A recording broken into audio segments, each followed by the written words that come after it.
Salutations à chacune et à chacun, bienvenue dans Spirit Cookie, nouvel épisode de ce podcast, les pérégrinations d'un pasteur. Le pasteur en question, bah oui, c'est moi, Laurent. Qu'est-ce que je vis au fur et à mesure de ma marche avec Dieu, avec le Seigneur?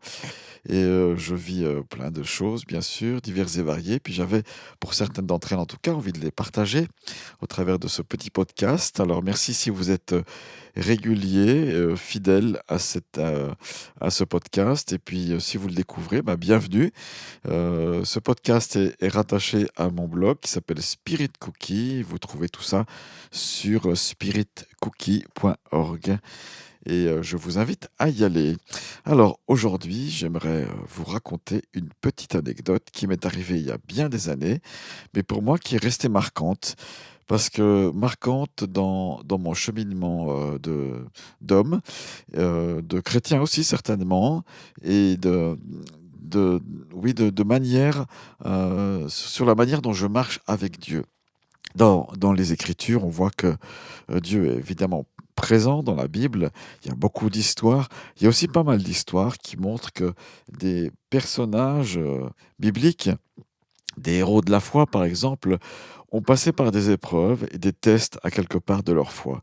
Alors on pourrait dire, oui, mais si Dieu est un bon père, c'est le meilleur des pédagogues, pourquoi il a besoin de tester ma foi? Je pense à Abraham, n'est-ce pas? Il a quand même été éprouvé dans sa foi. Il devait faire confiance à Dieu alors que Dieu lui demandait des choses difficiles, de changer de pays, de quitter sa famille. Voilà. Mais il a obéi à Dieu, il l'a fait, il a fait confiance à Dieu. On voit pas tellement de traces de rébellion dans le cœur d'Abraham avec Dieu, mais il lui fait confiance et il croit que ce que Dieu lui dit, c'est le meilleur. Je me souviens d'un épisode assez fort, voire violent, que j'ai pu vivre. C'était durant mon armée, voilà, comme tout homme à l'époque, puisque c'était obligatoire. Il fallait faire le service militaire, donc je l'ai fait pendant une année, un service long. Et au fur et à mesure de la formation, bah, je dois dire que j'ai plutôt apprécié cette période-là. C'était pas facile, il y avait des moments difficiles. Bien sûr, mais la solidarité entre camarades, l'esprit de corps et tout ça, j'ai beaucoup aimé, j'ai apprécié. On a fait des choses assez fabuleuses, on a utilisé du matériel assez fou, avions, hélicoptères, bateaux, sans parler de l'armement. Voilà, on voit des choses assez concrètes, assez fortes. Mais je me souviens d'un épisode difficile que j'ai vécu. Nous étions dans une sortie terrain. Voilà, les chefs nous avaient dit on va partir 3 jours, 3 jours de marche, 3 jours discipline. Bien sûr, hein, on peut pas faire une armée sans discipline. C'est évident que une armée qui n'est pas disciplinée, qui est chaotique, ben, elle ira jamais vers la victoire. Voilà, on apprenait ça. Et je me souviens dans une des sorties, donc on avait beaucoup marché déjà. J'étais parmi les fantassins. Pourtant, la marche, hein, c'est pas mon fort. Là, voilà, j'ai pas une morphologie géniale pour marcher et courir. Je préfère faire du vélo et le sport de vélo. Mais voilà, je me souviens de cette sortie. On avait déjà beaucoup marché. Et puis, voilà, une nuit qu'il fallait remarcher. Alors là, on était de nuit, fatigués, les sacs à dos lourds, c'était difficile. Puis, on arrive à un endroit où le terrain était difficile. Et c'était pas un joli petit chemin de forêt où tout va bien, les oiseaux chantent, mais c'était un terrain en descente, caillouteux. Et avec le poids des sacs à dos, j'avais mal aux jambes, mal aux chevilles, comme mes camarades. C'était difficile, quoi. Et intérieurement, j'ai commencé à pester.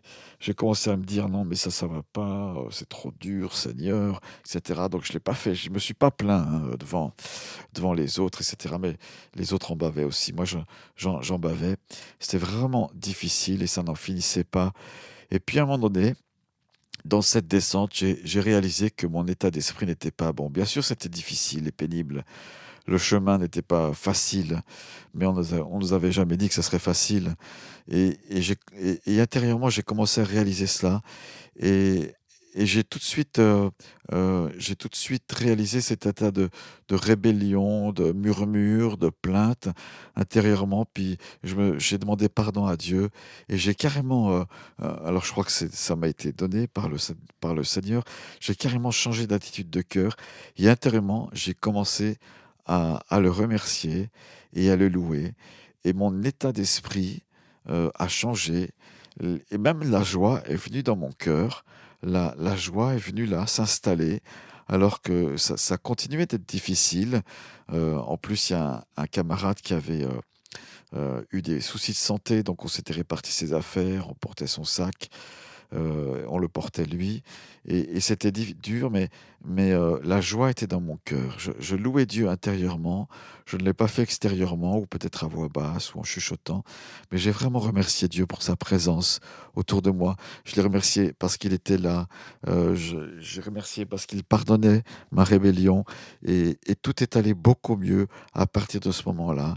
Et c'est une chose que j'ai apprise, oui, lorsque la vie devient difficile, lorsque le chemin est compliqué, bah, d'apprendre à remercier Dieu, de lui dire, Seigneur, merci parce que ta présence est là. Et il est dit dans l'épître aux Hébreux, je ne te délaisserai pas, je ne t'abandonnerai pas.